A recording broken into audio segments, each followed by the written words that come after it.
ready? It's the Roundtable with me, Robert Bannon. I don't think you're ready for what's about to happen. I'm not ready for what's about to happen. Waiting backstage right now, Luenell is here. 100 credits. Every TV show, every single movie that has made you laugh, she has popped up in, and she's on tour. She's coming to Philly. She's coming to New York. You need to get your tickets. Everybody get ready because she is here. God knows what we're going to talk about, but it's going to be amazing. So if you're in New York, make sure you go to carolines.com, or if you're in Philly, get all the info at heyluenell.com. Are you ready? I'm like a fan. I'm so excited. Do you remember a moment in time when there was a movie out called Borat and someone came in and stole the show? Well, this next I also kind of sort of was obsessed with it. I mean, I just maybe made this little moment because it made me laugh. Our next performer has been stealing the stages and screens, and I am so honored and excited that she is here. You've heard her voice. You've seen her comedy. The queen, Luenell, is here. You're here. Hello, darling. I am so honored and excited to have you here. You are so gracious and generous. Thank you so much. It is my absolute pleasure. Well, I was reading about you. Luenell, you're from Oakland. Well, I was born in Arkansas. Okay. But at 2 months, I came to Oakland and lived in the Bay Area. Oakland, the surrounding burbs and all that stuff. And at what point did you decide I'm funny? Like I need to do this? I never did that. And a lot of people say that I was funny back in school. But I think I have 7 brothers and sisters, first of all. I'm the 8th of 8 kids. So you sort of had to wit your way in and out of the siblings. And we have a pretty sharp-tongued, sharp-witted family. So I think I just got it from my family, actually. I'm sure. That many kids, you had to be funny and fast on your feet. Yeah. And when was it acting that started first? Was it comedy, that stand-up that started first? What was the first love of show business for you? The first love was actually the theater, okay? And I think that theater can only help you in anything that you want to do. It teaches you discipline. It teaches you time management. It teaches you how to work with other people, how to take direction. And so I had went to go see a play with my friend when I was young, and she was in the play and it was opening night. And we got to go backstage. So that's when I first was like, because I watched the play and I was like, wow, this is great. And then I went backstage and like a lot of us did, I saw the ropes and I remember this like it was yesterday. I saw the curtains and the ropes and the wigs and the wardrobe. And then I went to the party and everybody was eating little finger foods and signing the programs and taking pictures. Everybody was so happy and festive, drinking champagne. I remember looking at everybody. I was like, I don't know what this is, but I want to do this. And that's when I got the bug. How it transitioned into comedy was a whole nother, it'll be in the book. But I did theater and then went and did, I think I did film and television after that because I was in the Bay Area. And somebody couldn't go to an audition. They sent me. You can't do that anymore these days, but they sent me and then I got to roll. So the first movie I ever did was So I Married an Axe Murderer, cult film, before Mike Myers started any of his beautiful Austin Powers trilogies. And then the second movie I did that got me into the union was also filmed in San Francisco on Alcatraz. That was The Rock, starring Sean Connery and Nicolas Cage. Yep. And between that time, with Mike Myers' movie, I was a brunette. I hadn't gotten to my blondness yet. When I did The Rock, I was blonde, and I've been that way now for 40-something years. Well, it's iconic. Your look is iconic, and your personality, the joy that you give us and your characters are just so much fun. I love to see you light up a screen.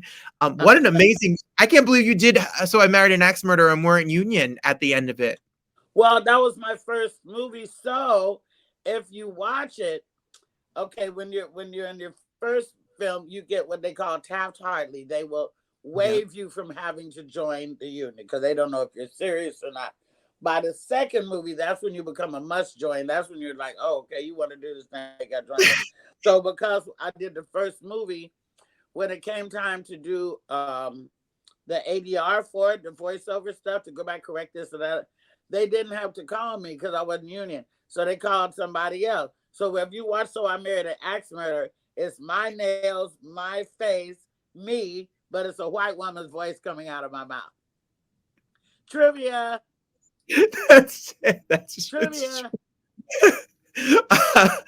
I joked before, for many people, you know, of my age and stage, I was obsessed with Borat. I was obsessed with it. You steal the show. I mean, I can't even imagine what it was like to be a part of. No, you can't. I can't. That is the gift that keeps on giving. You know, to be at home one day, like the audition was wild, you know. They just wanted somebody to come in there and sort of dress like a hooker, easy. And then they wanted me to, I just wore my regular clothes. And then they wanted me to like pretend like you're at a fancy dinner party and tell a wild story of your hooker stuff. And I did that. Now, this was pre-COVID. So during one of the stories, I took Sasha's hand because, by the way, I didn't know who Larry Charles, our director, was. He looked like Einstein or something. And I didn't know who Sasha was because I'd only seen him as Ali G. Right. So, but during the audition, I took his hand and I sucked his finger. Now, I don't know if that's what got me to role, but everybody's sucking something in Hollywood, so I just had to suck a finger. That's the key. That's the key to success. And it gets worse from there. Trust me. The book I could do about the making of Borat. I swear. Well, we're waiting because it's iconic. It's a piece of film history, and it will live forever. It will live forever. It will live forever. Yeah, it's like herpes. It's not going away. It keeps coming back up, and it absolutely made me the most money of any film to date, because literally there were only 5 celebrities in the movie, and everybody else, as much as they complained and whined when it came out, they all signed releases. Everybody wants to be on TV, honey, no matter what they say, no matter how drunk they are, no matter how racist they are, they all want to be on TV. And the movie was so wild, but it also shed a light on what people say when they think that nobody's paying attention. Mm-hmm. Very true. Yeah. And more prevalent and important than ever nowadays. It's crazy. Well, you know, let me tell you what a prophetic guy this Sasha was. He actually, during the movie in Borat, he took a dump in front of Trump Tower. Fast forward, okay. And the rest is literally history. The rest is history. There was 96 arrests during the filming of that movie. Baby, I'm telling you, one day, you and me, lunch, a bottle of wine, I will tell you some stuff, and it's not a secret no more. Don't tease me. Because it got it. No, I'm for real. And we'll go to Tavern on the Green, and we'll be very posh. I'm done. My treat. I want to try. I got it. My treat. Let's go. I love a treat. Yes. and you know, that movie was nominated for Academy Award, but of course which is why we're trying to change the Academy. Mm-hmm. They never give Academy Awards to comedies. Never. And it's a groundbreaking film. Truly, it was. And the thing that was, I could have been a big star, but when Ken and Sasha were doing all the press, I couldn't do any. because I had to sign a 6-month gag order where I wouldn't tell nobody that I wasn't a prostitute. So when I went to the bars and the restaurant, people was going, "That's that hooker. That's that hooker from the thing." Well, I currently love so much to turn on HBO Max. I'm kind of obsessed with Hacks, and you bring such a joy. There you are as Angela with Angela Gibbs. Yeah. What a That's fun daughter of character. that's the daughter of the great Marley Gibb. Did you know that? I Yeah. did not. Oh, that's Marley Gibb's daughter. Mm-hmm. Her mother is the great Marley Gibb. And they did not know that Angela and I knew each other and were great friends when they cast us. They cast us. We looked at the call. She's like, "What? What, girl? Are you on the Girl Me Too? I'll see you tomorrow at work." And we love to work with each other. And so I think that came over in our scenes because the first season we did 1 episode, but the second season we did 4. So I'm praying. I know the show's going to go on. I just hope that Angela and I get to go on because they don't really write movies for older women in this town, but they did. And see what happened, because Hacks got 19 nominations in the first season. That don't happen. They won like 10 of them. And you know, Yep. you think Jean Smart, you think that designing women was her the best thing she ever gonna do. She and is Hannah, the girl who plays she never done a show before. It's insane. Phenom. It's the best writing on TV, truly. And I didn't know it was about stand-up comedy, which I am, until I got the script. I'm like, what? So yeah, it is the writing, that assistant girl. It's so good. I hear you. I can't wait. I binge watch it. I can't wait. You are some cast in that. Luna, I can't think of someone else who had the privilege and pleasure. But as a kid, me and my brother used to rent every week at the Palmer Video in New Jersey a different Eddie Murphy film till we saw every single one of them. I don't think there's anyone who has done 2 Eddie Murphy films in a year. Here's your post with the great legend that he is. I love Dolomite. I loved Coming to America too. What was it like, if you don't mind sharing, to be on set with the legend that is Eddie Murphy on one and be in his films? Well, can I show you something? You give me sure, please. Okay. Yeah, you can take all the time you want. Hold on, baby. I got one more thing to show you about Eddie. Okay. I love that. First of all, this stays in my living room at all times. And this is me and Eddie. See, I can't even. Yes. That's a beautiful picture. I knew Eddie before I worked with him. Eddie knew me before I worked with him, because I was really good friends with Charlie, rest in peace. Yeah. And, you know, did stand up. And then also Charlie had put me in a crazy, wacky movie called The Hustle. And not to be confused with, you know, Adam Sandler's Hustle that's out now. And so Eddie knew me already. We had met several times. So when I got the audition, I was like, oh my God, this would be fucking fantastic. And then I got the part. But when I had to work with him, I didn't freak like I would have had I never met the icon that is Eddie Murphy. I was like, hey, Eddie, you know, and I got to tell him a few things. I got to tell him that I worked with Dolomite when Dolomite was alive. I got to show him the albums and the VHS tapes that Dolomite gave me when he was alive. And I got to finally tell him face to face how so sorry I was about, you know, losing Charlie, you know? So that was a moment. And then in the scene, I didn't have to share him with anybody. It was just he and I. And I loved that. And I always wanted to play a period piece, which this was, because when I was in that kitchen, everything in the kitchen is everything that my mom used to have, like in the 60s. the egg timer and the electric skillet was a big new thing. And some of the wallpaper and stuff, I'm like, oh, the retro, this is taking me back. So it was a complete and total joy.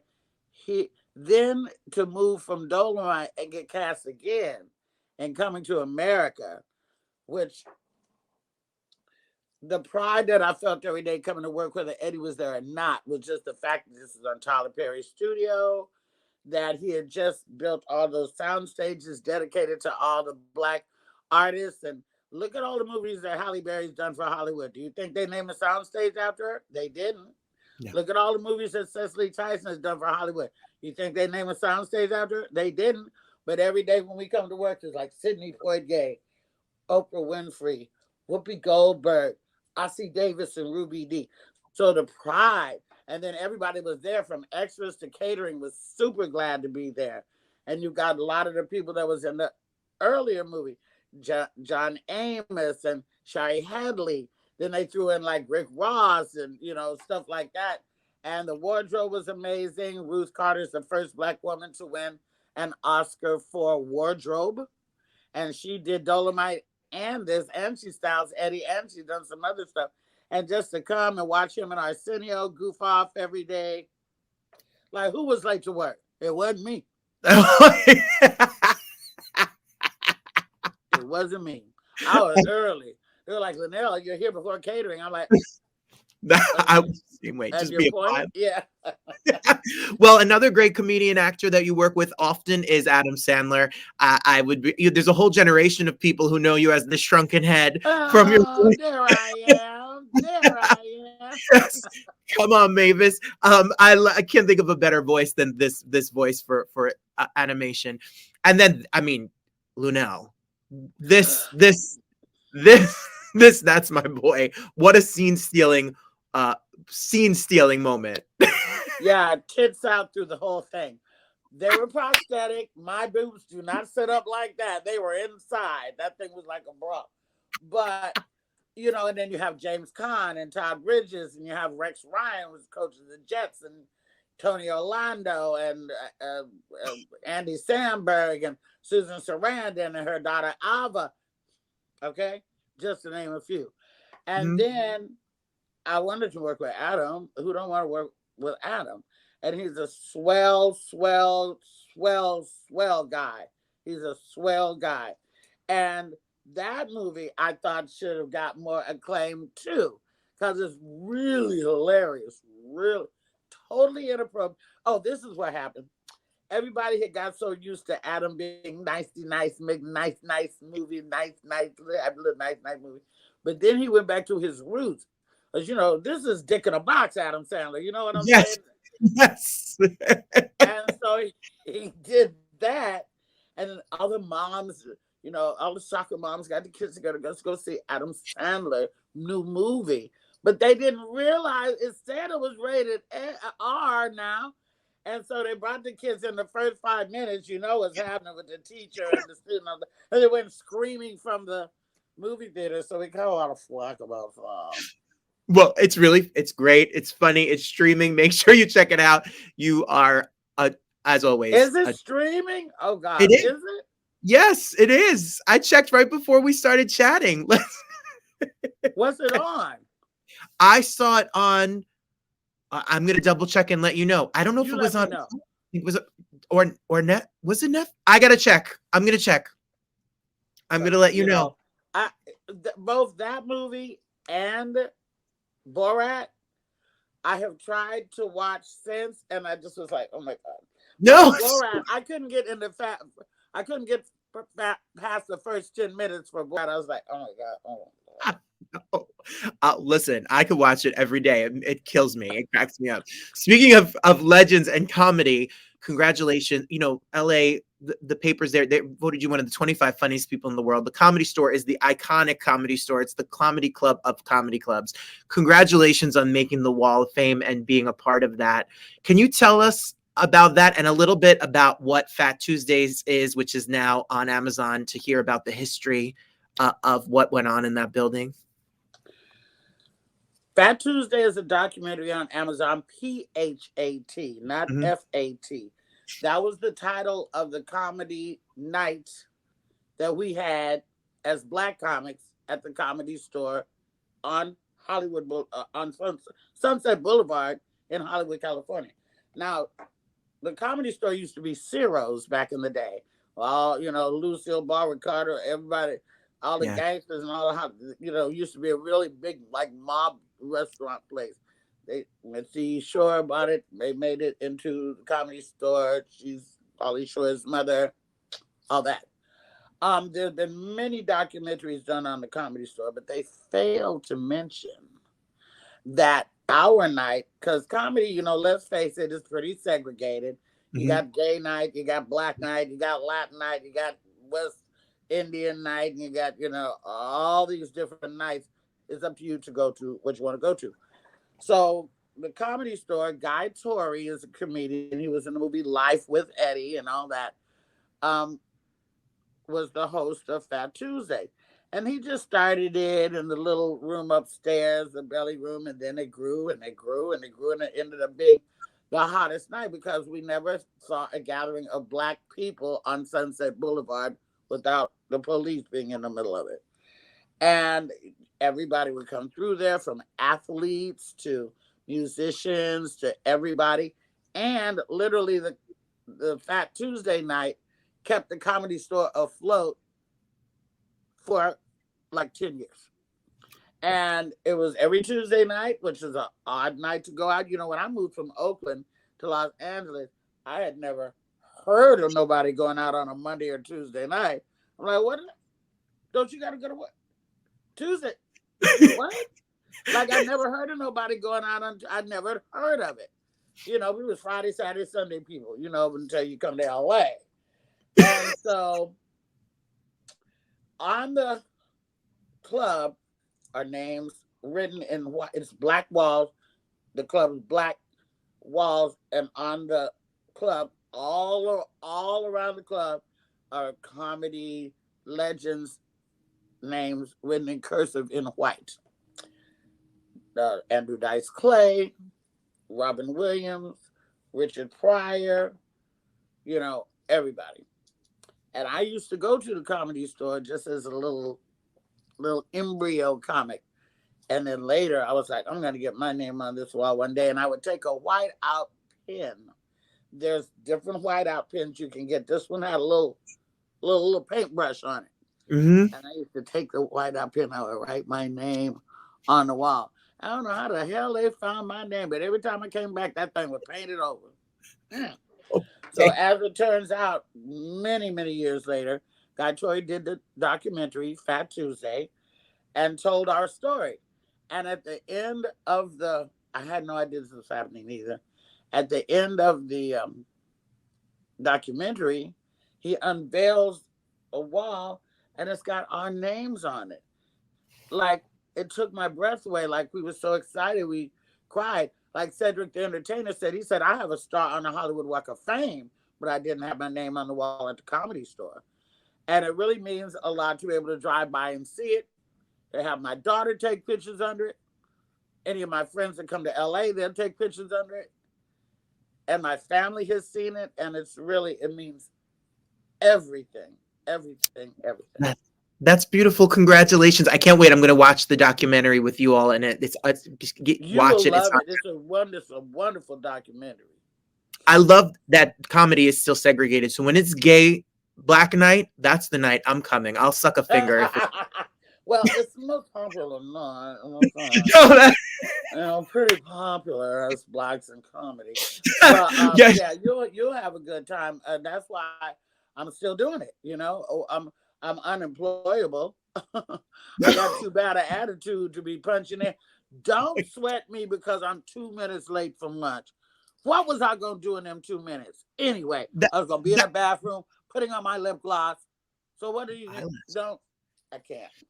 Well, speaking of comedy, firstly, Netflix is a joke. You steal that. The funniest, you talk about the senior home. I mean, I was dead. That whole, everyone watch that as well. Have a whole Luenell weekend. Watch all of this. Watch it all. And then Philly, New York, everybody that's that can hear my voice, you need to go right now and get your tickets. Go to heyluenell.com because Luenell is Luenell. That's how you spell it.